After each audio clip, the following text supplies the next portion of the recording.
are you? Would you sit down at a blackjack table, or are you more of like a scratch card, slot machine type of person? I'm like not a gambler. I'm like a stay at home and play Mario Kart. That's me. I prefer that. Yeah, it's free. It's a good point. And my fridge is just right down the hall. Did you learn anything about gambling in this movie? I didn't know. I mean, I got to watch a lot because we had real dealers play the dealers. And so I got to learn so much about how the cards were laid out and what they can touch, what they can't touch, and how you move the chips. And it's very serious and regimented. I mean, you must have to go to school for it because it's a whole orchestrated thing. I feel like that's so intimidating. I probably want you to play Mario Kart more then. Yeah, it's too much for me because I always felt like I was doing, if I were to play, I feel like I was doing the wrong thing all the time. People are very serious about it. It's not my world. Can you tell me a little bit about auditioning for this role? Because I heard there was a pretty lengthy process for it. Did you have a game plan going into it? You know, maybe something to make you stand out? No, I never do that. I think it looks odd. You just have to allow it, like let it all happen, I guess. I mean, what happened was I went to audition and they always give you sides, they give you a couple scenes to do, but when I showed up, Mark wanted to do completely different things than what we had in the sides, which is really rare because usually when an actor you're reading with is on a film, they don't really have the time to memorize another script.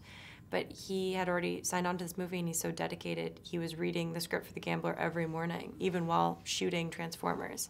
So by the time I showed up to audition, he did that long monologue you see at the beginning of the movie. He already had it off book. Does that let you kind of be flexible with the lines on set as well, or do you have to stick to the script? No, it means that he's flexible. It means he knows it, and he knows every draft of the script too. That was the other weird part, because we went through so many drafts that he could switch between different drafts that we were doing and had them all memorized. Did your character change much from draft to draft? Because I was kind of always looking to read in between the lines, and I mean, I almost wanted to see a whole movie just based on their dynamic and what she sees in him. Yeah. No, I mean, she was always kind of mysterious, which I liked about it. It's more about, she's like the space. She's the stillness in the space, and he's sort of like the bull in the china shop. Is it difficult at all to kind of wrap your head around why she feels so strongly about a guy that is so self-destructive?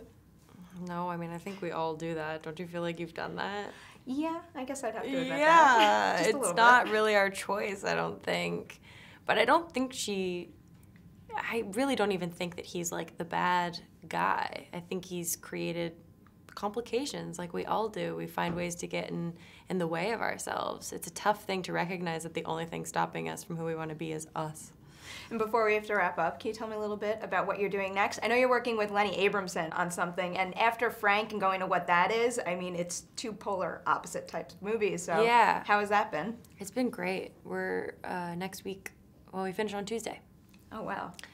50-day shoot on Tuesday, and it's been great. I think the movie's gonna be awesome, from what I can tell. We'll see. But there's a lot of wonderful stuff.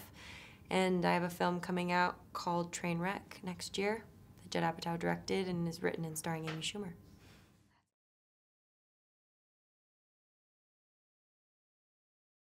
I guess this is kind of a spoiler, but do you think there's any living happily ever after with a guy like that? With him? Well, I'm sure not with, like, not in the thicks of addiction. But the point of the movie is he slowly, through these course of 7 days, lets go of different things every day and is hitting the point where he is just free. Then I think so. Why not?